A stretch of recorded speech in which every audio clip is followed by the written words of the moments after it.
Eh, Primero quería leer la pasaje.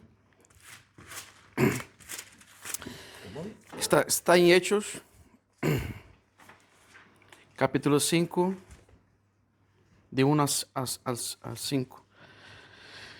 Pero cierto hombre llamado Ananías, con Safira, su mujer, vendió una heredad y sustrajo del precio, sabiéndolo también su mujer, y trayéndolo solo una parte, la puso a los pies de los apóstoles. Y dijo Pedro: Ananías, ¿por qué llenó Satanás tu corazón para que mentisse al Espíritu Santo y sustraestes del precio de la heredad, reteniéndola? ¿No se te quedaba a ti y vendida? ¿No estabas en tu poder?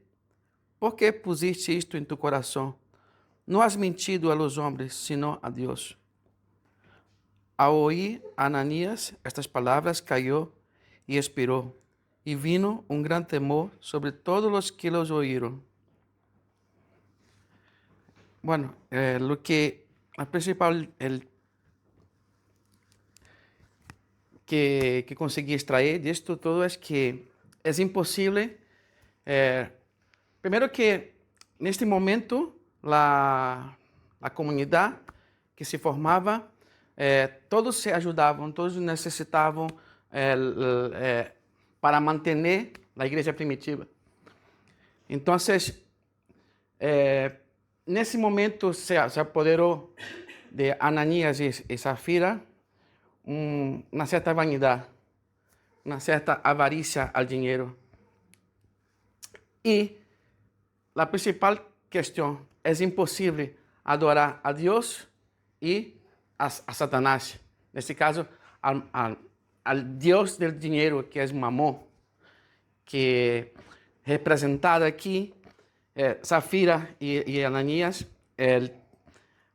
foram hipócritas, foram, em certas palavras, falsos com Deus, se aproveitando que queriam ocupar um certo posto naquele momento para que todos lo vissem como pessoas respeitadas do grupo, respeitadas dentro da comunidade. E nesse momento, Satanás, querendo desequilibrar al grupo, se apoderou deles. E o que não podia contar Satanás é que nesse momento Pedro estava lleno do Espírito Santo de Deus. E ao ter o Espírito Santo de Deus ali presente, lo desmentiu todo. E a carga de Deus caiu sobre eles.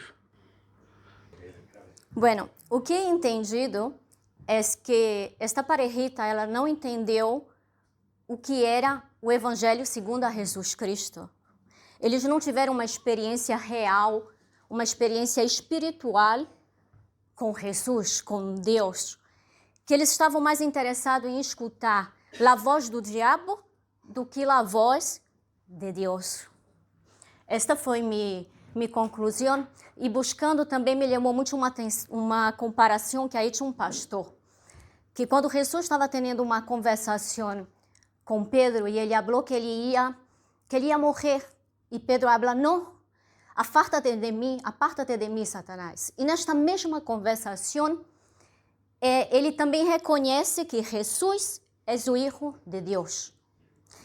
E fazendo uma comparação entre os dois, por que Ananias morreu? Porque quando Jesus falou com Pedro, não estava o Espírito Santo, não tinha bajado à terra. Jesus não tinha enviado o Espírito Santo. E com Ananias, sim, estava o Consolador. Bé, m'han demanat una lectura i reflexió curta sobre Ananias i Safira que trobem a Fets dels Apòstols número 5. Com sabeu, un relat breu, però molt colpidor, centrat en la integritat del nostre cor, entès com la coherència sincera entre el que volem ser davant de Déu i el que mostrem davant dels altres. El context temporal d'aquests fets es produeix en quant a uns quants mesos després de la mort i resurrecció de Jesús i la venguda de l'Espírit Sant per Pentecosta. era el naixement de l'Església i això l'explica la gravetat del càstig a Ananies i a Safira. En aquest període, naixent de l'Església a Jerusalem, el grup més important el formaven els mateixos apòstols, com tots sabeu, Pere, Joan, Jaume el Major, Andreu, Felip, Tomàs, Bartomeu, Mateu, Jaume el Menor, Simó el Celota, Judes i Maties. Doncs bé, Ananies i Safira eren un matrimoni d'aquesta primera comunitat cristiana de Jerusalem, nascuda just després de Pentecosta. Aquella església vivia una unitat profunda, compartien els béns, atenien els necessitats i practicaven una generositat lliure i transparent. Just abans d'aquest episodi es menciona el cas de Bernabé, un altre integrant de l'Església, que va vendre un camp i va portar l'import íntegre als apòstols. En aquest mateix ambient, el matrimoni en qüestió Ananies i Safira també venen una propietat, però decideixen reservar una part i presentar la resta com si fos el total. Al cap de 3 hores, tots dos perden la vida per aquesta raó. El punt clau no és que siguin jutjats per no donar-ho tot. No hi havia cap obligació. El problema no és la quantitat, sinó la falsetat. Volien el prestigi d'una entrega completa, sense viure-la realment. Desitjaven l'aparença de devoció, sense el cost de la sinceritat, construint una façana espiritual per tapar una realitat interior d'un cor fosc i dividit. L'apòstol Pere, poc abans, els confronta amb paraules molt clares en el verset 4 i els diu: no has mentit als homes, sinó a Déu, com ha dit el prèdic. I encara abans també els diu: per què has deixat que Satanàs omplís el teu cor per mentir a l'Esperit Sant? La gravetat dels fets rau en què no es pot separar la vida exterior de la relació amb Déu. El que fem amb els diners, amb les paraules i amb les intencions forma part del nostre vincle amb ell, amb el Senyor. Intentar enganyar a la comunitat era, en realitat, intentar enganyar a Déu mateix.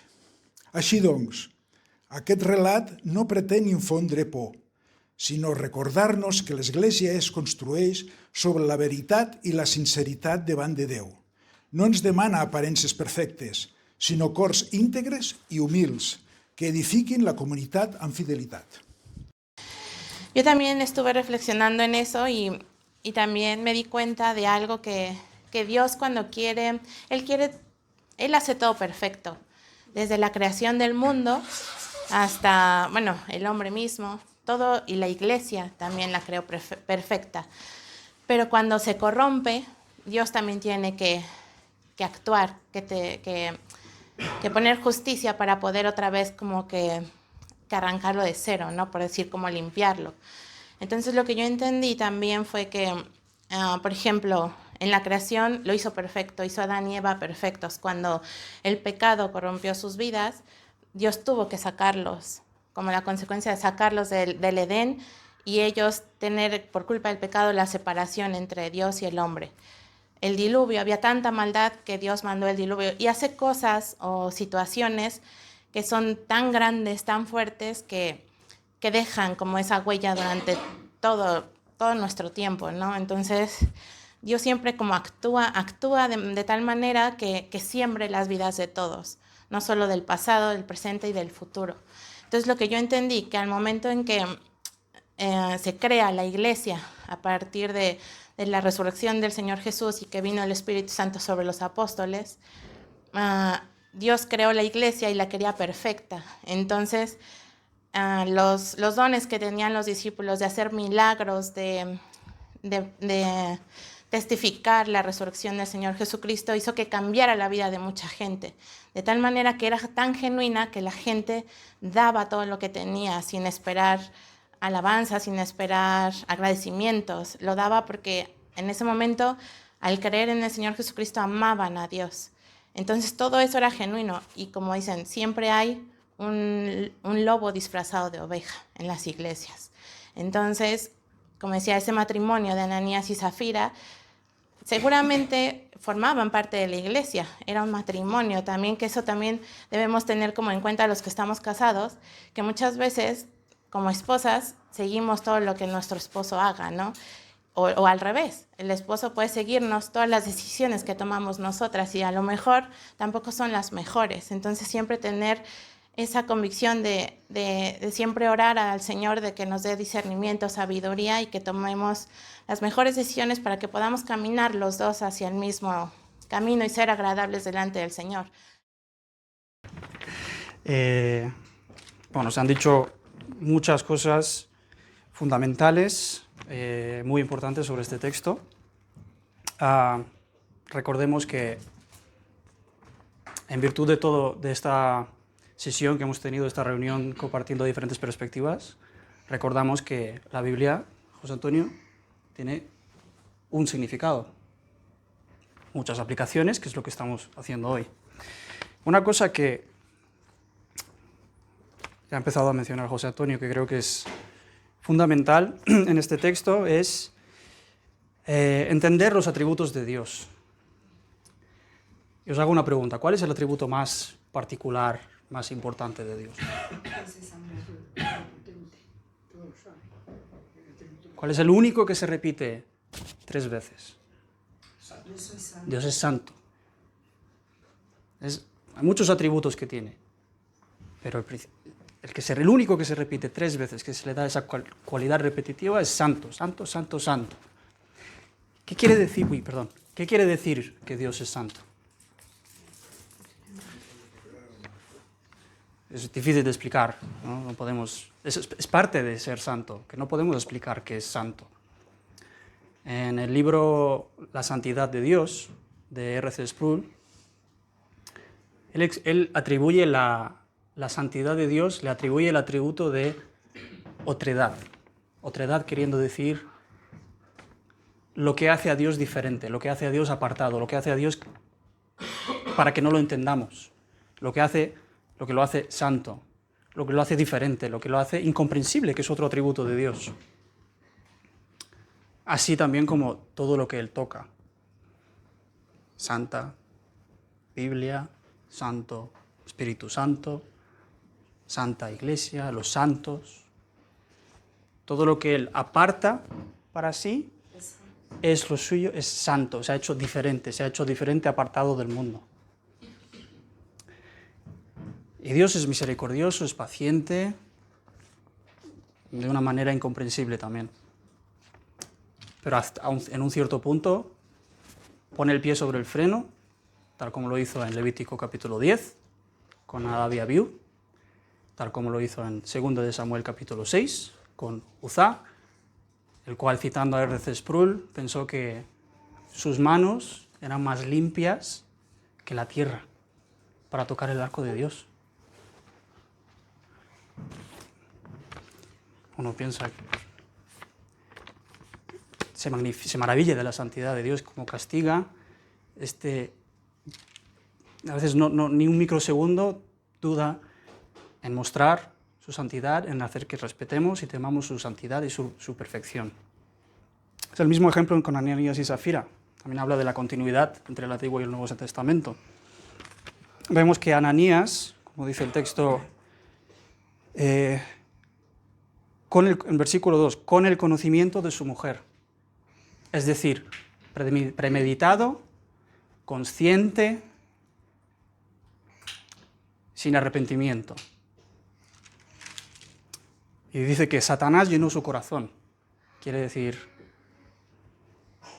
¿el Espíritu Santo puede vivir en el mismo sitio que vive Satanás? No. Es decir, que esto es un ejemplo, como muchos hermanos han dicho, de hipocresía, de desprecio a la santidad de Dios, por despreciar a sus apóstoles, por despreciar a su iglesia, pensando que podrían obtener una ganancia, podrían obtener una reputación, un crédito perteneciendo a este grupo. Bueno, Esta es una historia muy interesante, la verdad que comparto las reflexiones de los hermanos y las hermanas. La verdad que es una historia que nos llama mucho a la reflexión y no quiero redundar en lo que ya han dicho porque creo que está bastante claro que el asunto aquí es un tema de integridad. Y más quisiera hacer una reflexión para que lo pensemos de manera personal, porque es muy fácil siempre señalar y decir, Ananías y Zafira se equivocaron y pagaron el precio del error que cometieron.